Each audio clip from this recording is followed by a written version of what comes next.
What's going on, everyone? Tyson Gaming here, and welcome to the final episode of my Pokemon Gold randomized Nuzlocke. Today's the day we climb Mount Silver and take on the final boss of Pokemon Gold, Trainer Red, who surprisingly his levels aren't as high as they are in Heart Gold Soul Silver. Yeah, thankfully when I was doing my boosting, obviously using rare candies to boost my Pokemon, because obviously I didn't want to, spend a couple days training up my Pokemon. Thankfully I did a little bit of research and realized that his ace is only level 81, versus obviously Heart Gold Soul Silver where his ace is 88 and all the Pokemon are around that level. In this game they're only 88 and then 77, so yeah, for whatever reason they decided to increase Red's levels in Heart Gold Soul Silver. Which is, I guess, weird, but also kind of cool, but at the same time, why? But anyways, obviously I used the rare candies to boost up my team, because again, I just didn't feel like sitting here for a couple days grinding up the team, because when the last episode I had my team at level 60, and I boosted them all up to level 77, so they are at least on par with his main team. The only Pokemon that I'm a little underleveled for is obviously the Ace, which normally is his Pikachu. But again, it could be randomized to a level 81 Mewtwo or any of the other legendarians in this game. So it could be literally anything. I could be walking to the most stressful battle of my life, or I could be walking into the easiest battle of my life. It is however the randomizer decides to do it. But anyways, if you guys are excited for this episode, make sure you hit the like button. And subscribe if you have already, because I am trying to hit 1,000 subscribers by the end of 2024. And if you guys are watching my content on the daily, your subscription would be greatly appreciated. Plus, obviously, you'll never miss an upload. Even though I do tend to miss uploads sometimes, because of our real life situations, but I digress on that. Comment question of the day. And this one's going to be a little bit more difficult than the other ones. I want you guys to try and guess Red's team.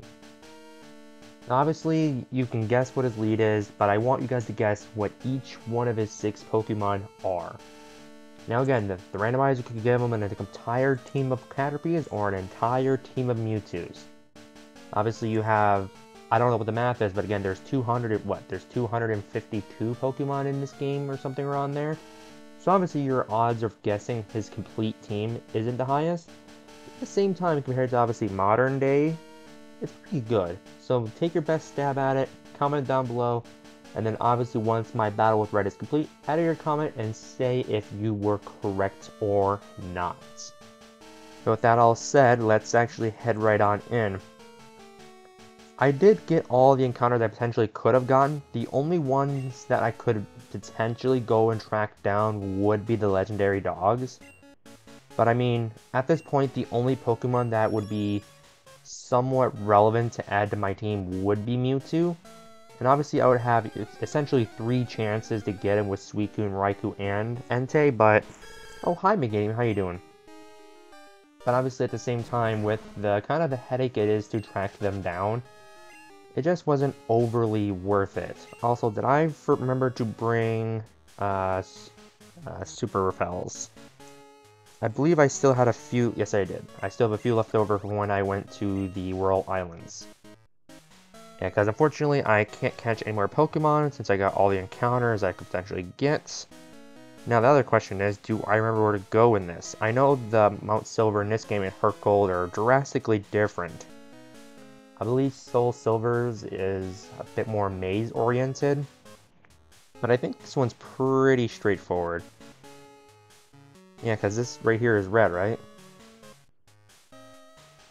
Nope, not yet. Yeah, I don't exactly remember where to go in this, because again, I only ever did this in my Crystal Randomizer, which was, gosh, over 5 years ago now. That was the last time I actually played Gen 2. I mean, like, pure Gen 2. Oh, but this is red, isn't it? Is this red, or am I just... Yep, this is red. Oh, okay, yeah, they added a lot to Mount Silver and Heart Gold Soul Silver then. Yeah, because there's multiple rooms, there's obviously where Moltres is, there's other items in here, but... Yeah, that's insane. We're not even 5 minutes in, and I'm here with Red. Alrighty, I am kind of nervous because obviously this is, again, I say this every time I face red in one of these, whether it be obviously back in Crystal, when I did Heart Gold, Soul Silver. To me, red is probably one of the scariest randomizer bosses, and that's mainly because of his high levels. Obviously, the scariest boss in all of Pokemon is still definitely Cynthia and Volo, but obviously with their regular teams. With Red, obviously he's very troublesome because of how high his levels are. And in a randomizer, that's absolutely scary. Because in Heart Gold, you could be dealing with a level 88 Dialga, Mewtwo, or anything along those lines. So yeah, but it all depends on how the randomizer decides to bless you. You make it either the easiest battle in the world or the hardest. But yeah. What do I want to do for a lead? I guess Tyranitar would probably be good. Actually, you know what? Since he's leading with his ace, I'll lead with mine. I'll lead with my starter, Shucky. Which you guys have probably noticed, I always try to have my starter one level above the rest of the team. And that's mainly because it's a starter. They're supposed to be, you know, the ace of the team. Which, in all reality, the ace of the team is definitely either Kenya or Peter, because they've been carrying the entire time. Which is why I replaced Striker, even though I absolutely love Charizard. He's my favorite Pokemon in the entire world. Why I replaced him for the Ho-Oh, because obviously Peter's essentially been with us since the first episode of this run, and he's been carrying us ever since then. So yeah. But obviously I gotta do it starter versus starter. Let me just stop wasting time, because I am trying to, you know, calm my nerves a little bit, because again, I always get a little antsy for these final battles. Because right now, it is literally do or die. I either win here, or I end the entire run, which has been going on for, what, 2 months now? A little bit over that, probably? With a loss or a W. And considering I already lost in this game, because of the first run with my Graveler, I definitely do not want to lose again. Especially since I actually made it through the entire game now. But anywho, that's enough dilly-dallying. Hello, Red. How are you doing? And to this day, this theme is still one of my favorites in all of Pokemon.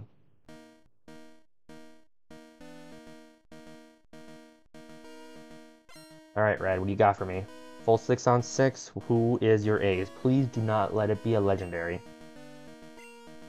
Okay, it's a Hitmontop. That's manageable. That is manageable. I'm actually getting hit with a Confuse Ray to turn its high attack against it.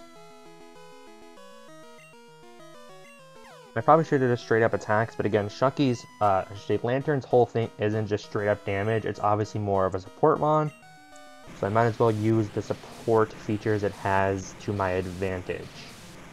Now Hitmontop, what's its strongest moves going to be, like Brick Rake, Rolling Kick, that kind of stuff? I'm pretty sure it also gets counter, but obviously counter is completely useless against Shucky. Triple Kick. I forgot that was a thing. But thankfully it's not going to do any damage even. It didn't even hit for the third one, okay. And there's Red's first full restore. Now did Red only get one healing item or 2? I'd imagine he probably gets 2, considering he's obviously a quote-unquote champion level battle. But we'll have to wait and see how it all goes. Obviously, what, did Blue have 1 or 2? No, Blue had 2 healing items, so I imagine Red will as well. So if I can get him to waste them on the Hitmontop right away, that'd be fantastic. Okay, another Triple Kick. Wait, is Triple Kick even in the modern games? Because I vaguely remember it. Oh, crit. Like, I vaguely remember Triple Kick, but I don't remember seeing it really in the modern day. And there's his final full restore. Which, did I buy healing items?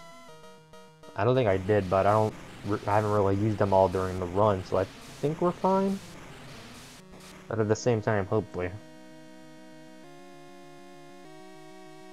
Okay, do I actually have healing items? Okay, I have 9 full restores.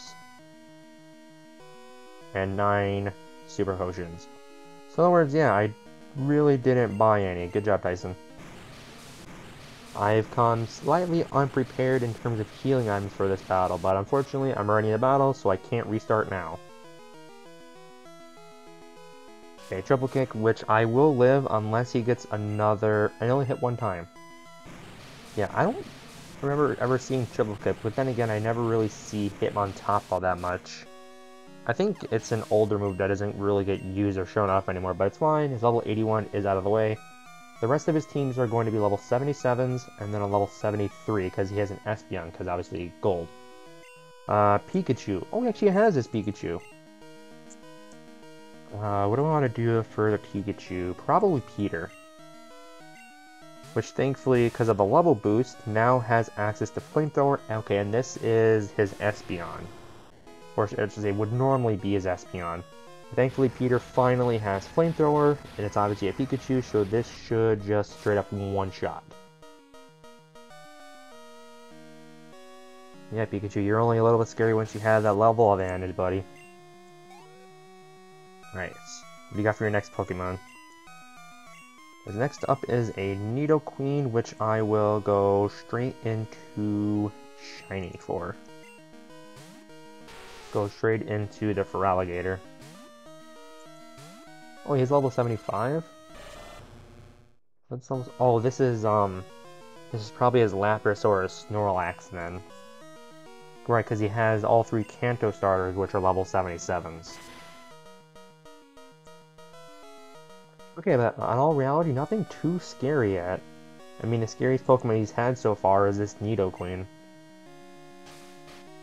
Which, unfortunately, isn't going to get to do much. And he only had the 2 full restores. So unless his last 3 Pokemon are legendaries, I think this is GG's. Because I still have Ho-Oh in the back, I still have all my good Pokemon yet. Wobbuffet. Okay, that is problematic. Wobbuffet is never a fun Pokemon to deal with. Because if I don't just absolutely one-shot it, it will just probably take out a Pokemon. So what I'm going to have to do for this is obviously, thankfully, I still have Meditate on Feraligatr here, so I can just get the +6 attack and just one-shot it. At least, hopefully. I would imagine a +6 Feraligatr would easily would have one-shot a Wobbuffet. I know Wobbuffet has a lot of HP for obviously counter a Mirror Coat, but at the same time, I don't think, even with all of its HP set, it's not going to survive a +6 from Feraligatr. The only issue is Feraligator's only physical attacking move is Strength, because obviously all water type moves are special in this generation. And yeah, he's just trying to spam Mirror Coat because he's expecting me to go for a water type move. Which, unfortunately, Red, I am a physical Feraligatr. Okay, I believe this is +4. I'm just going to go straight up to +6, because obviously Wobbuffet, the only thing it can do is Mirror Coat, Safeguard. I'm surprised it hasn't gone for Destiny Bond yet. Which I have to remember, Destiny Bomb is active the turn that it's used, and then the turn after as well. Did you get rid of Destiny Guard? Not Destiny Guard, hello. Destiny Bond. Okay, I'm at +6. I just wanted to check one more time. Okay, there's Mirror Coats. Alright, Feraligatr, I need you to one-shot this Wobbuffet. I need you to one-shot it, buddy. I mean, it's a level 77 Feraligatr +6 attack. I would imagine it'd be able to one-shot a Wobbuffet. Come on. Yep. There's a lot of things that won't survive a +6 attack from any Pokemon, unless it's obviously like one of the babies or even like one of the bugs. But a good Pokemon like this at +6 attack, this is just GG's. And then we got a Pinsir, which I know I'm at +6 attack, but I want to use all 6 of my Pokemon for this battle, especially since I haven't really been able to use my Ho-Oh at all yet. I used them once against Blue and haven't used them at all since then. I want to use the Ho-Oh. This is only my second time getting to use this thing.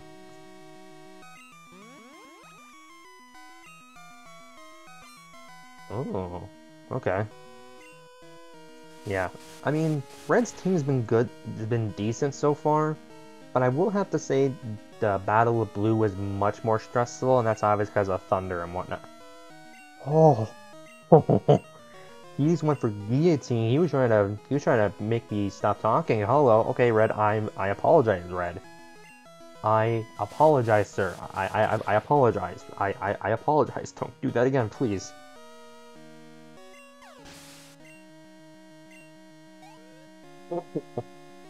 Alrighty, what's your last Pokemon? His last Pokemon is a Typhlosion, which the only two Pokemon I haven't been able to use is Kenya and my Tyranitar. I want to use Kenya, but obviously it's Gen 2. I gotta use the Pseudo Legendary of this generation, especially since it's using a Typhlosion. It's just super smart to do this. So let's end this battle with, in my opinion, the coolest Pokemon in Generation 2. Which thankfully, thanks to all the rare candies, now knows Earthquake, but I'll just go straight for the Rock Slide. Typhlosion does outspeed me, and but as long as he doesn't get a burn, this Rock Slide will probably one-shot. Doesn't get the burn, Rock Slide connects. Does this one-shot the Typhlosion? Does this one-shot? It should. Yes, it does. Because while I love Typhlosion, it is kind of squishy. And obviously it's going up against a Tyranitar. And with that, that is Red. And by extension, a complete W of my Pokemon Gold randomized Nuzlocke. Took 2 runs to do it, because obviously the first run I got absolutely stuffed by the first gym leader in Faulkner's gym. But now, thankfully to a nice reset, getting Shucky, we made it all the way to Red, and we are victorious. Oh, this is the main reason why I love doing Nuzlocks like this, because the feeling of actually completing a run all the way to its final boss is the most thrilling thing in the world to me, or at least one of them. I just love this feeling of obviously going all the way to the final boss and just winning. It's just absolutely fantastic to me. And I'm always glad to have you guys along with the run, because it's the main reason why I love these videos, because, again, in case you guys don't know, Pokemon is my favorite franchise in the entire world. It was my entire childhood. I just absolutely love these. And like always, it's always bittersweet to have to end these runs, because obviously I do feel somewhat of attachment to my teams, but again, they did their jobs, they did awesomely. We only had, what, 1 death in this run, which was, I'm pretty sure, oh yeah, my Slugma. I had to sacrifice it so I could keep going. So all in all, I had 4 deaths in this entire project. Because obviously I had the Ariados, I had the Golem, which I think I called it Graveler earlier, but sorry, it was a Golem. And then I had 1 other Pokemon, I can't remember what it, oh yeah, Diglett. And I had a Diglett as well. It's insane, that's over. Oh boy. So yeah. Got another W. Just gotta definitely figure out what I want to do for the next game. Which I know at the very least it's going to be Pokemon Platinum. And I think I want to do either an extreme randomizer, where pretty much everything is random, including typings and movesets, or I want to do a hardcore Nuzlocke. I want to do one of those two. If you guys made it this far into the video, let me know in the comments down below, what would you rather see? Would you rather see the craziness that is the extreme randomized Nuzlocke, where everything is randomized, and I do literally mean everything? Or would you see the difficulty spike of a hardcore Nuzlocke? Let me know in the comments down below, which I'll have to do some research on the hardcore Nuzlocke, because I don't know exactly what all the rules are for that. I just know one of the biggest ones is you can't swap out in between battles. Like, obviously, you knock out your first Pokemon, and then it says, hey, you want to switch? Nope, you can't do that. And then, obviously, no healing in battle. I'll have to do some research on the rest of that if you guys do want to see that. But yeah, I am kind of leaning more towards an extreme randomizer Nuzlocke, because I've only done 1 so far with Emerald, and they're always a blast to do. It was insane. But I'll leave it up to you guys. If you guys want to see an extreme randomizer, type down extreme. Otherwise, if you want to see hardcore, comment down below hardcore. But with that all said, thank you guys so very much for watching all the way to the end of this series. Out of all of them, this has probably been one of my most popular series, and I'm so thankful for that. Because obviously the first episode that I named this is my least played Pokemon game. And it is. I have minimal experience with Gen 2 because I started with Gen 3, obviously with Leaf Green, and then Sapphire, and then my actual first Gen 2 experience was Heart Gold Soul Silver. I have never even been able to properly play a proper Gen 2 game until much later when I got my hands on Pokemon Gold, thanks to my cousin. But yeah, it was thrilling. I absolutely loved the game, had a ton of fun. But next time we will be doing Platinum, and I'll leave it up to you guys to see what we will do. With that all said, once again, thank you guys for watching. Hope you have enjoyed, and I hope you enjoy the rest of your day. Peace.